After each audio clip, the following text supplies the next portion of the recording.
day everyone, I am Melanie M. Bautista.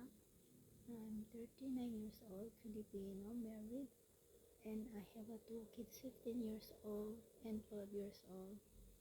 My work experience as a nanny in Kuwait at 2021, I served 4 members, one newborn baby and one 5 years old baby, then 2 adults to change diaper, to prepare their food, assist them to the field, and send them to the school. I was tutor as well as and really love kids.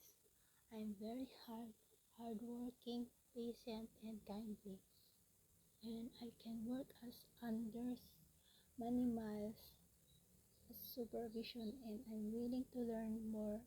And I work at Hong Kong as last year December 2024, but I got terminated by my employer because the reason is we're not complicated, but my